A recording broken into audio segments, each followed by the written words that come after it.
ကဲစတော့ number 3ကိုဆက်လက်ပြီးတော့သွားရ number 3က the derivative of the parabola a square equals 60y ဒီ a square equals 60y ရဲ့ parabola ရဲ့ derivative ကိုရှာခိုင်းတာဖြစ်ပါတယ်အဲ့ဆိုစဉ်းစားကြည့်ကြရအောင်နော်အဲ့ဆိုအရင်စဉ်းစားမယ်ဆိုဒီကောင်လေးတူပေးတဲ့တော့ a square equals 60y လို့ဆိုတော့ပေးတာသူ့ကိုဆိုတော့ compare လုပ်မယ်သူနဲ့ 9 ရှင်းမယ်လဲဆိုတော့ compare ပေါ့နော်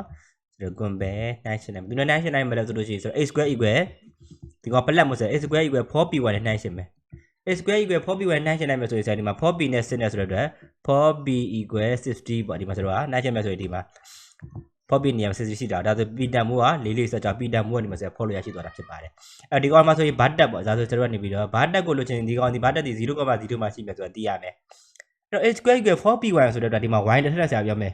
y တစ်ထက်ဆိုလို့ရှိရင်ဒီမှာ y ဝင်ရိုးမှာဖြစ်နေတဲ့ကောင်ရမှာ y ဝင်ရိုးရဲ့ဘာတက်က 0.0 မှာရှိတယ်ဒီမှာ y ဝင်ရိုးအပေါ်ပိုင်းကိုပွင့်တဲ့ပုံလားy ဝင်ရိုးအောက်ပိုင်းကိုပွင့်တဲ့ပုံလားဆိုတော့တပုံဖြစ်မယ်နော် y တစ်ထက်ဆိုတဲ့အတွက် y ဝင်ရိုးရဲ့အပေါ်ပွင့်တဲ့ပုံနဲ့အောက်ကိုပွင့်တဲ့ပုံတပုံဖြစ်မယ်အပေါ်လားအောက်လားသိချင်းရှေ့သွားကြည့်လိုက်တယ်ရှေ့ကဒီမှာ plus ဆိုတဲ့အတွက်အပေါ်ပွင့်တဲ့ပုံရရှိမှာပေါ့ဆိုတော့ဒီမှာတော့ဖြတ်ပြလိုက်မယ်ဆိုတော့ဘာလဲဆိုရင်ဒီအောက်ကိုပွင့်တဲ့ပုံဖြတ်လိုက်မယ်ဒါဆိုဒီအပေါ်ပွင့်တဲ့ပုံရရှိသွားမယ်ဆိုတော့ဒီမှာတော့ဒီအပေါ်ကိုပွင့်တဲ့ပုံရရှိပါတယ်အဲ့ဒါပြီးသွားတဲ့ခါမှာဆိုတော့ဘာဆက်လုပ်မလဲဆိုလို့ရှိရင်ဒီမှာဘာတက်ကဆိုတော့ 0.0 နေထားနေရှိတယ်အဲ့တော့ focus ကဒီဘက်မှာရှိတယ်ဒါ focus ပေါ့အဲ့တော့ focus စဉ်းစားတဲ့ခါမှာဆိုတော့ y ဝင်ရိုးပေါ်မှာအဲ့တော့ y ဝင်ရိုးပေါ်မှာဆိုလို့ရှိရင်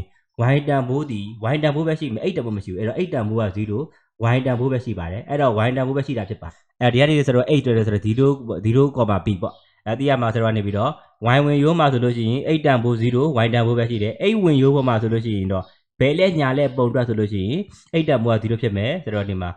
8တန်ဖိုးပဲရှိမှာ y တန်ဖိုး0ဖြစ်မှာပေါ့အဲ့ဆိုသိရမှာကဒီ8ဝင်ရိုးပေါ်မှာဆိုလို့ရှိရင်8တန်ဖိုးပဲရှိမယ် y တန်ဖိုးကမရှိဘူးဒီ y ဝင်ရိုးပေါ်မှာဆိုလို့ရှိရင် y တန်ဖိုးပဲရှိမယ်8တန်ဖိုးပဲဒါကြောင့်ဆရာတို့ကနေပြီးတော့8တန်ဖိုး focus အတွက်စဉ်းစားတဲ့အခါမှာ8တန်ဖိုးက0 y တန်ဖိုးရှိတယ်ပေါ့ directive ကဒီမှာရှိပါလိမ့်မယ် directive ဒီနေ့မှာရှိတယ်ဒါ directive ရှိမဲ့နေရာပေါ့ဒါ directive မြင်ဆရာတို့ directive ကိုလိုချင်တာ哦ဒါဆိုဒီမှာဆရာတို့ကနေပြီးတော့ focus ကိုလိုချင်တယ် focus focus ဆိုတာဆိုတော့ဒီမှာဘယ်လောက်ရရှိသွားလဲဆိုရင် 0.b ဖြစ်တယ်အဲ့တော့ y တန်ဖိုးပဲရှိတယ်8တန်ဖိုးကမရှိဘူးဒါဆိုဆရာဒီမှာသူ့ကို directive စဉ်းစားမယ် dir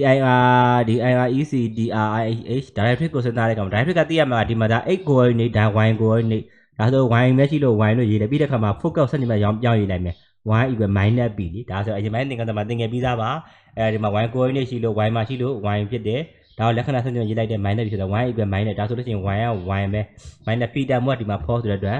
y equal minus 4ကိုရွေးမှာဖြစ်ပါတယ် y equal minus 4ဘယ်မှာရှိလဲအဲဒီမှာပါဆိုတော့ number d ကိုဆက်ရွေးမှာဖြစ်ပါတယ်အချိန်မှန်နေတယ်နော်ဒီတော့ပဲ